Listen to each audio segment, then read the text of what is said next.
تجد له نصيرا أم لهم نصيب من الملك فإذا لا يؤتون الناس نقيرا أم يحسدون الناس على ما آتاهم الله من فضله فقد آتينا آل إبراهيم الكتاب والحكمة وآتيناهم ملكا عظيما فمنهم من آمن به ومنهم من صد عنه وكفى بجهنم سعيرا إن الذين كفروا بآياتنا سوف نصليهم نارا كلما نضجت جلودهم بدلناهم. கூத்தாளர் சித்திக் அவங்க தன்னுடைய கருத்தை எடுத்து வைக்க வர போறாங்க. வாங்க, சரவெடி மாதிரி வைப்பீங்க இன்ஷா அல்லாஹ். வைங்க, நல்ல கருத்துக்களை வைங்க மக்களுக்கு. இன்னொரு விஷயம் நான் சொன்னா மக்ரிப் பாங்க் கொடுப்பாங்க இன்ஷா அல்லாஹ். நம்ம இஷாவோட ஜம்மு கசர் பண்ணிக்கலாம், சரிங்களா? ஓகே, பாங்க் கொடுக்கும்போது நீ பட்டுருங்க. டைம் ஆயிடுச்சா?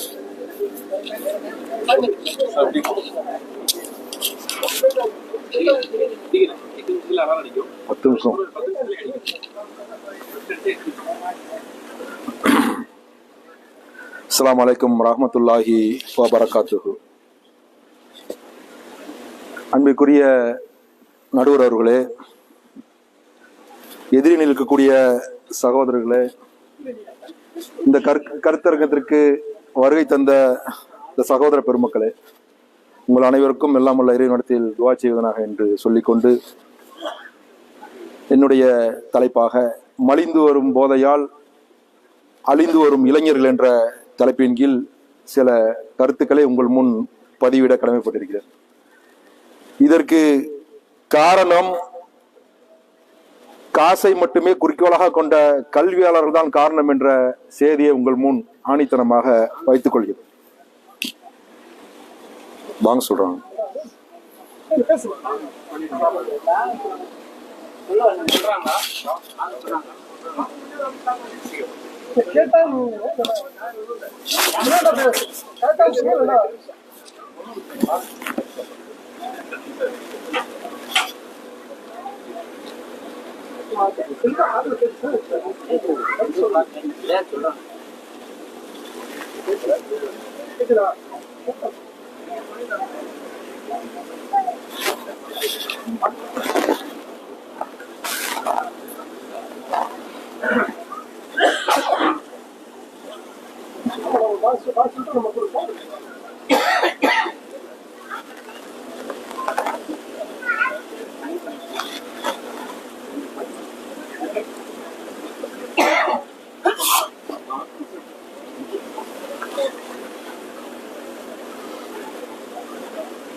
மலிந்து ஒரு போதையால் அழிந்து வரும் இளைஞர்கள் என்ற தலைப்பின் கீழ் இந்த கருத்தரங்கத்தில் சில செய்திகள் உங்கள் முன் ஆணித்தனமாக பதிவு வைக்க கடமைப்பட்டிருக்கிறேன்.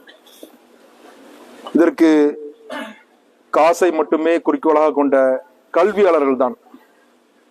அன்பிற்குரிய நடுவர் அவர்களே, இங்கு நமக்கு எதிரணியில் பேசக்கூடிய சகோதரர்கள் பெற்றோர்களை பற்றியும் அரசாங்கத்தை பற்றியும் பேச வந்திருக்காங்க. உண்மையிலேயே உங்களை பார்த்தா கலக்கமா தான் தெரியுது எனக்கு நடுவர் அவர்களே. ஆமா, என்ன கலக்கம்னு கேட்டீங்கன்னா, இவங்களுக்கு கொடுத்த தலைப்பா எங்களுக்கு கூடுதலா கொடுத்தீங்கன்னு வச்சுங்களேன், அந்த அளவுக்கு உள்ள செய்தி எங்க 3 பேர்கிட்ட இருக்கு. எங்களுக்கு டயத்தை நீங்க ஷார்ட் பண்ணிட்டீங்க, ரொம்ப ஷார்ட்டா கொடுத்துட்டீங்க. இது ஒரு செய்தி. ஏன்னா அது 3 டீமா பிரிச்சு 1 டீமா பிரிச்சுக்குன்னு சொல்ல வரேன், வேற ஒண்ணும் இல்ல. அடுத்ததான் பாருங்க, இப்ப நடக்கக்கூடிய விஷயத்தை தான் இந்த போதைகளுக்கு எதிராக இருக்கக்கூடிய செய்தி சொல்றோம்ல. நம்ம தாய் தந்தையர்கள் நம்மளை எப்படி வளர்த்தாங்கிறது இங்க வந்திருக்கக்கூடிய நாம தான் நமக்கு உதாரணம். பெற்றோர்களுக்கு எந்த நிலையில வளர்த்திருக்காங்க நடுவர்களே, அதே போன்று அன்றாட செய்திகள்ல பாக்குறோம். என்ன பாக்குறோம்? செய்தித்தாள்கள்ல அரசாங்கம் இந்த போதைகளுக்கு எதிராக நடத்தக்கூடிய கைது நடவடிக்கைகள், எடுக்கக்கூடிய செய்திகள், எடுக்கக்கூடிய விஷயங்கள்லாம் நம்ம பாக்குறோம். அப்புறம் வெறுமனமே நம்ம அரசாங்கத்தையோ பெற்றோர்களையோ குறை சொல்வதற்கு ஒண்ணுமே இல்லை. மாறாக யாரு? கல்வி நிறுவனம் காரணம். அதுக்கு இன்னைக்கு ஒரு மனுஷன், இன்னைக்கு ஒரு சராசரியா நம்ம பாக்குறோம். எப்படி இப்ப போயிட்டு இருக்க நாம ஒரு கல்வியாளர்கள் கண்டனம் வச்சுங்களேன், அந்த அளவுக்கு மரியாதை கொடுக்குறோம். வந்த தாய் தகப்பனுக்கு ஓரளவுக்கு மரியாதை கொடுக்குறோமோ இல்லையோ, பயப்படுறோமோ இல்லையோ, கல்வியாளர்கள் வந்தாங்கன்னு வச்சுங்களேன், இவர் சயின்ஸ் சாரு, இவர் பிடி சாரு, இவர் இவர் மேக்ஸ் பயாலஜி எடுப்பாரு, அந்த சாரு இந்த ப்ரொபோசல் சொல்லிட்டு நாம அந்த அளவுக்கு பயமா பார்க்கக்கூடிய அளவிற்கு யாரை பாக்குறோம்? அந்த கல்வியாளர் தான் பாக்குறோம். அவங்களதான் நம்ம கவனிக்கிறோம், அவங்களதான் பாக்குறோம், அவங்களுக்கு நமக்கு ஒரு உணர்வு தோணுது. அப்ப ஒட்டுமொத்த உணர்வுக்கு மதிப்பளிக்கக்கூடியவங்க அவங்கதான், நம்மளை வழிநடத்தக்கூடியவங்க அவர்தான். தவிர மாற்றமா நம்ம சொல்லிட்டு இருக்க மாதிரி உங்க மைண்ட் வாஷ் எனக்கு புரியுது நடுவர்களே, இது நல்லா வழங்கிட்டானா என்ன? அது ஒரு செய்தி. அதாவது இப்ப இங்க வந்திருக்க செய்தி, சொல்ல வர செய்தி நான் கேட்டீங்கன்னா, சகோதரர்கள் சொல்ற செய்தி, அம்பு எய்தவனை விட அந்த அம்பு கதையினால் நொந்தவங்க இருக்காங்க பாத்தீங்களா, அதான் செய்தி. ஏன்னா இது நல்லா புரிஞ்சுக்கணும் ஒரு விஷயத்த. அது மாதிரி பாருங்களேன், காசை மட்டுமே, ஏன்னா ஒட்டுமொத்த விஷயத்துக்கும் காசு தான் காரணம். வெறுமனமேங்க அந்த காசை வாங்கிக்கிட்டு எல்லாம் கல்வி கொடுக்குறாங்க. தன்னுடைய ஸ்கூல் ஃபர்ஸ்ட்ல வரணும், தன்னுடைய இதுல முதன்மையான மார்க் பெற்று இருக்கணும். இப்படித்தான் அந்த மாணவர்களை பாக்குறாங்களே தவிர அந்த மாணவர்களுக்காக வேண்டிய ஒரு நல்லொழுக்கத்தை ஏற்படுத்துறாங்களா? பாக்குறோமா இல்லையா? இன்னைக்கு யாரு செய்யக்கூடிய வேலையை யார் செஞ்சிட்டு இருக்கா? இன்னைக்கு சென்னையில எப்படி தன்னார்வ தொண்டு நிறுவனங்கள் எத்தனை நிறுவனங்கள் இருக்கு. அதுல குறிப்பாக சில நிறுவனங்களை பத்தி நம்ம பார்த்தோம்னா, அவங்க பாக்குறாங்க எப்படி சென்னை போன்ற பகுதிகளில் பார்த்து என்ன பண்றாங்க, ரொம்ப மலிவா கிடைக்குது அந்த போதை, மாணவ மாணவிகளை சீரழிஞ்சு போகக்கூடிய அளவிற்கு இருக்குது அப்படின்னு சொல்லிட்டு சர்வே எடுக்கிறாங்க. இது எதையாச்சும் ஒரு காரணத்தோட நிப்பாட்டணுமே, இது எப்படியும் ஒரு சர்வே பண்ணி பார்க்கணுமே அப்படின்னு சொல்லிட்டு 3 மாவட்டத்தை இருக்காங்க நடுவர்களே. 3 மாவட்டம், சென்னை, திருவண்ணாமலை, நீலகிரி, இந்த மாதிரி 3 மாவட்டங்கள்ல 168 ஸ்கூலு, 168 பள்ளிக்கூடத்தை சர்வே எடுக்கிறாங்க. அதுல 3021 மாணவ மாணவிகள் இருக்காங்க. அவங்க சர்வே எடுத்த 168 ஸ்கூல்ல 3021 மாணவ மாணவிகள் இருக்காங்க. அந்த மாணவ மாணவிகள்கிட்ட இது பண்ணும் போது, அது சதவீத கணக்கு எடுக்கும் போது 9% மாணவர்கள், அதாவது 256 மாணவர்கள் என்ன பண்றாங்க, பல வகை போதையில் இருக்கிறாங்க. அடுத்ததா பாருங்க, இதுல 10% பேரு கஞ்சாவுக்கு மட்டும் அடிமையா இருக்காங்க. 10% மாணவர்கள் கஞ்சாவுக்கு மட்டுமே அடிமையா இருக்காங்க. 22 மாணவர்கள் என்ன பண்றாங்க, 22% என்ன பண்றாங்க, ஒட்டுமொத்தத்துக்கும் சொந்தக்காரர்களா இருக்காங்க. எதை வேணாலும் குடிப்போம், எதை வேணாலும் சாப்பிடுவோம் அப்படின்னா, கஞ்சாவா போதை என்னத்தை வேணாலும் செய்யலாங்கிற அளவுக்கு என்ன பண்றாங்க, இருக்காங்க. 26% மாணவர்கள் மதுவுக்கு மட்டும் அடிமையா இருக்காங்க. யார் எடுக்கிறா? தன்னார்வ தொண்டு நிறுவனம் சென்னையில் எடுக்கிறாங்க.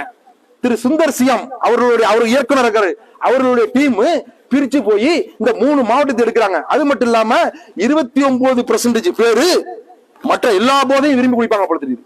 அந்த மாதிரி ஒரு ஆய்வு எடுத்து புள்ளி விவரமா சொல்றாங்க. எப்பேற்பட்ட சமுதாயத்தில் இருக்கிறவர்களே பாருங்க, ஒரு ஸ்கூலை போய் எடுத்து 3 மாவட்டத்தை பிரிச்சு எத்தனை பேரு எந்தெந்த வகையில இந்த போதைக்கு அடிமையாகிறான் அந்த மாணவ மாணவியர்கள் ஒரு சென்சஸோட சொல்லக்கூடிய அவல இருக்குதுங்க. மது போதை அந்த அளவுக்கு கஞ்சா, இதுக்கு யாருங்க காரணம்? நடுவர் நீங்க எவ்வளவு யோசனை பண்ணி சொல்லுங்க. ஒரு விஷயத்தை இங்க தெளிவா பயன்படுத்துங்க, தெளிவா நீங்க அடிச்சு ஆணித்தரமா சொல்லுங்க. கல்வியாளர் தான் காரணம். அவர்களுக்கு தான் நம்ம அவங்களும் பயப்படுறாங்க. லெசரா இருக்கட்டும், டீச்சர்ஸா இருக்கட்டும், ஏனைய அவங்களா இருக்கட்டும், அந்த கல்வி நிறுவனத்துல அவங்களுக்கு தான் பயப்படுறான். அவர்களே மாற்றம் என்ன செய்யறாங்க, வெறுமனமே ஸ்கூல்ல உள்ள விஷயம் முடிஞ்சா படிச்சியா போயிட்டாரு, அவ்வளவுதான். அடுத்த செல்போன்ல உட்காந்துக்கிட்டு அவங்க தான் பாக்குறோம். நம்ம இன்னும் பெருசு வரையும் கிராஜுவேட் முடிச்சு வராங்களா, ஒரு நல்ல ஒரு எஜுகேஷன் வராங்களா? இல்ல, ஏதாச்சும் ஒரு சின்ன சம்பளத்துக்கு போட்டு அள்ளி போட்டுட்டு இருக்காங்க. அப்படிதான் நம்ம பாக்குறோம் செய்திகள்லாம், நம்ம ஸ்கூல்ல எல்லாம் பாக்குறோம். அப்ப என்ன ஒரு தரமான கல்வியை கொடுக்குறோம்? கல்வி ஒரு பக்கம் இருக்கட்டும், அந்த மாணவர்களுக்கு ஒழுங்காக ஃபர்ஸ்ட் நல்லொழுக்கத்தை கொடுக்கணுமா இல்லையா? நல்லொழுக்கம் தானங்க கல்வி. மார்க் இன்னைக்கு 100 மார்க் ஒருத்தன் படிச்சு வருவான், அதுல 2 மார்க் வந்திருக்கும், 98 வந்திருக்காது. அது ஒரு அளவுகோலா? 10 கொஸ்டின் படிச்சிருப்பான், 8 கொஸ்டின் வந்திருக்கும், அது ஒரு அளவுகோல். அப்ப அதுல ஒரு விஷயமே இல்ல. அப்ப நல்லொழுக்கத்தை கொடுக்க வந்தா தூய்மையான சிந்தனையோட வரணும், நற்பண்புகள் இருக்கணும். நற்பண்புகள் இருந்தா ஆட்டோமேட்டிக்கா நல்லொழுக்கம் இருக்கும். நற்பண்புகள் சொந்தக்காரர்கள் சீடர்கள் நம்ம ஆகிடுவோம். அப்ப இது யார் கையில இருக்குது? கல்வியாளர்கள் கையில் இல்லையா? அந்த சார் இந்த டீச்சர் சொசைட்டி மேல இல்லையா? அந்த நிறுவனங்கள் மீது இல்லையா? அந்த கல்லூரிகள் மீது இல்லையா? அது கவர்மெண்ட் ஸ்கூலா இருக்கட்டும், பிரைவேட் ஸ்கூலா இருக்கட்டும், எதுவா இருக்கட்டும். அப்ப கல்வியாளர்கள் மீது சுமத்தப்பட்ட கடமையை அவர்கள் சரிவர செய்யலண்டா, அப்ப இந்த போதை நீங்க எப்படி ஒழிப்பீங்க? இதுக்கு மாற்றமா ஒரு விஷயம் செய்யறாங்க பாருங்க நடுவர்களே, இதெல்லாம் கவனிக்கணும். நீங்க தினமும் யூஸ் பண்றாங்க எத்தனை பேரு? இதை ஒரு ஆய்வு சென்சஸ் எடுக்கிறாங்க. எப்படி இது எப்படி அவன் கத்துக்கான்னு யோசிக்கான். இது எப்படி அவன் கத்துக்கிறான், போறான் வரான், அப்படியே நான் பெருகிட்டே இருக்குன்ட்டு. இந்த 30% பேரு ஸ்கூல் லீவ்ல கத்துக்கிறானா. ஸ்கூல் லீவ் விட்டுறோம்ல, காலேஜ்ல லீவ் விடுறோம்ல, அதுல போய் ஏதாச்சும் ஒரு கெட்ட பழக்கத்தை கத்துக்கலாம் 30% பேரு. பாக்கி 32% பேரு இல்ல சென்சஸ் எடுத்து ஒருத்தரை ஃபாலோ பண்ண மாதிரி சொல்றாங்க அந்த தன்னார்வ தொண்டு நிறுவனத்துல. 32% பாத்தீங்கன்னா நண்பர்கள் மூலமா, ஃப்ரெண்ட்ஸ் மூலமா, என்ன அன்னைக்கு பார்த்தோம் ஃப்ரெண்ட்ஸ் மூலமா நம்ம போனோமா இதை செஞ்சுக்குவோம் அப்படின்ட்டு. பாக்கி பேர் 2% பேர் என்ன பண்றான், தனிமையில கத்துக்கிறான். தனிமையில ஃபீலிங்ல அப்படி உட்காந்துருக்கான்ல நடுவர்களே, அவன் அதுல அப்படி கத்துக்கிறான். ஏன்னா அப்ப என்ன மாதிரி கத்துக்கிறான் பாருங்க. அப்ப இவனுக்கு சரியான ஒரு நல்லொழுக்கத்தை செய்யணுமா கொடுக்கணுமா இல்லையா? யாரு மீது சுமத்தப்பட்ட கடமை அது? கல்வி நிறுவனங்கள் வராது. ஒரு மாணவனுக்கு மாணவன் வந்து யாருக்கு பயப்படுறான், எந்த மாதிரி ஒரு மரியாதையோட பாக்குறான் இந்த ஆசிரியர் பெருமக்களை. அப்ப எங்க போயிட்டு இருக்குது இந்த சொசைட்டி? காசுக்காக மட்டுமே குறிக்கோள் நடத்தினோம்னா அது என்ன ஒரு விஷயமா இருக்கும்? நல்லா யோசிக்கணும் நடுவர்களே. நீங்களும் யாசரம் என்ன பண்ணுங்க, மார்க்க கல்வியும் கொடுக்கணும், என்ன உலக கல்வியும் கொடுக்கணும். அது மட்டும் பத்தாது, நல்லொழுக்கத்தையும் கொடுக்கணும் யாரும்.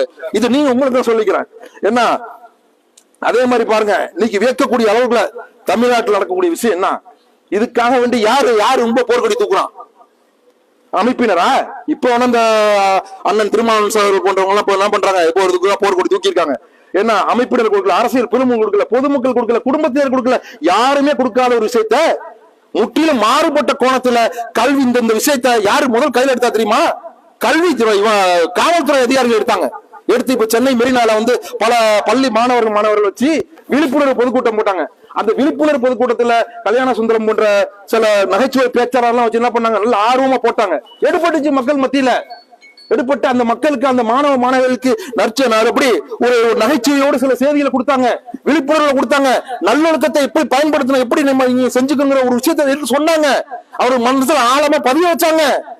யாருடைய கடமை? யாரோ செய்யக்கூடிய வேலையில இன்னைக்கு காவல்துறை செய்திருந்தவர்களே, நீங்க சிந்திக்கணும். இதையும் பாயிண்ட் நீங்க. ஆமா, ஒரு விஷயமா என்ன அடுத்ததா பாருங்க. இதெல்லாம் தொலைக்காட்சியில் வந்த செய்தி, சும்மா ஓட்டம்புகள் அடிச்சுள்ள தந்தி டிவில வந்த செய்தி. வேணா லிங்க் நம்மள்ட்ட இருக்குது, தரேன், பாத்துக்குங்க. கொஞ்ச நாளைக்கு முன்பாக வந்த செய்திகள் இதெல்லாம்.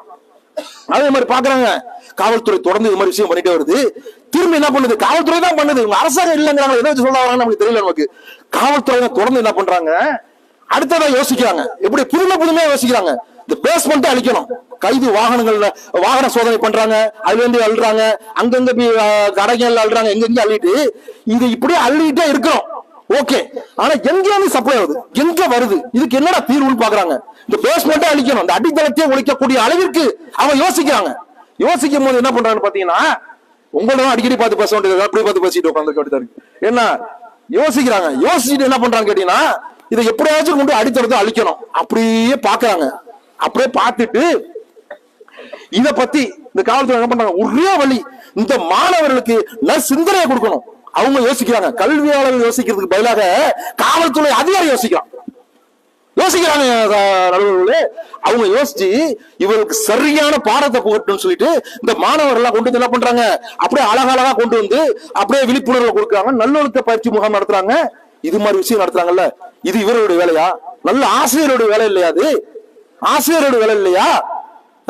கல்வி நிறுவனங்கள் மீது கொண்ட கடமையான விஷயம் இல்லையா? அது சுமத்தப்பட்ட கடமை இல்லையா? அது அப்ப எங்கேயோ செய்யக்கூடிய வேலையை, யாரோ செய்யக்கூடிய வேலையை இவர்கள் செய்யறத நம்ம என்ன பண்றோம், பாக்குறோம். இவர்கள் எல்லாம் இந்த மாதிரி செய்யறதுக்கு வழி தவறுனாலதான் நாமக்கல்ல இப்ப ரீசனா மாட்டினாங்களா இல்லையா? இப்ப நீங்க செய்தித்தாள்ல பாக்கலாம், 7 பேர் மாட்டாங்க. அமலாக்கத்துறைக்கு என்ன பண்ணாங்க, கைது செஞ்சாங்க. அவர்கள்ட்ட 3 மாணவர்களை பிடிச்சாங்க. அது நாமக்கல் மாவட்டத்துல 3 மாணவர்களை பிடிச்சாங்க அமலாக்கத்துறை. அவங்க பிடிச்சு என்ன பண்ணாங்க, 2.5 கிலோ கஞ்சா இருந்துச்சு. யாரு வித்தது? கல்லூரி மாணவர். வாங்கினது யாராங்கடா? ஸ்கூல் பசங்க. வித்தது கல்லூரி மாணவன், அதை வாங்கி யூஸ் பண்ணது ஸ்கூல் பசங்க. அங்குள்ள மாவட்ட கண்காணிப்பாளர் பிடிச்சாங்க. அதை இந்த செய்திகள் நீங்க பார்த்திருப்பீங்க. ஒரு 10 தினங்களுக்கு முன்பாக நடந்த செய்தி இது. அப்ப கல்லூரி மாணவர்களும் இந்த ஸ்கூல் பசங்களும் எந்த அளவுக்கு சீர்குலைந்து போவதற்கு காரணம் யாரு?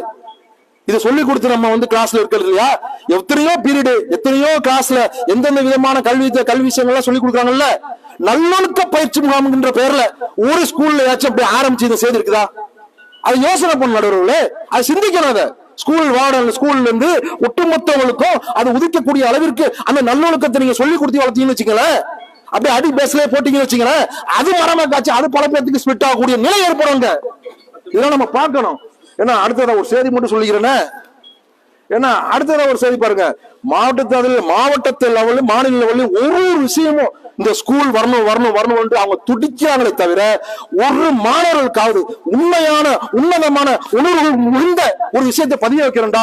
நல்லொழுக்க பயிற்சி நடத்தி ஆகணுங்கிறத ஒவ்வொரு ஸ்கூல்லையும் தீர்மானமா வரக்கூடிய காலங்களை கொண்டு வரணும் இந்த அரசாங்கம். இது காவல்துறை வேலை இல்ல. இப்ப புதுசா காவல்துறை கூட கிளம்பிருக்காங்க, இது எப்படியாச்சும் முடிச்சிடணும்னு சொல்லிட்டு, இந்த போதை ஒழிச்சிடணும்னு சொல்லிட்டு சம்பந்தப்பட்ட மாணவ மாணவிகள்ட்ட கொண்டு செல்வது வந்து வரவேற்கக்கூடிய விஷயம். இது தொடர்நிலையா காவல்துறை பண்ண முடியுமா? நல்லா இருக்குமா அது? அப்புறம் ஆசிரியர் பெருமக்கள் இருக்கின்ற ஒரு கொஸ்டின் மார்க் வந்து விழுந்துருவாரு. இது நீங்க வந்து என்ன பண்ணுங்க, கூடுதலாக நீங்க என்ன பண்ணுவோம் கவனிச்சுக்கணும். அதே மாதிரி அல்லாஹ்வுடைய அந்த இறையச்சத்தையும் இறைவனின் மீது உள்ள அந்த இறையச்சத்தையும் கூடுதலாக நம்ம பிள்ளைகள் நம்ம சொல்லிக் கொடுத்து வளர்க்க என்பது லாஸ்டாக இறுதியாக கூறிக்கொண்டு எனது உரை நிறைவு செய்கிற கொடுத்த நேரம் அதிகமாக கொஞ்சம் இருக்கு, செய்தி முடிச்சுக்கிறோம். அஸ்ஸலாமு அலைக்கும்.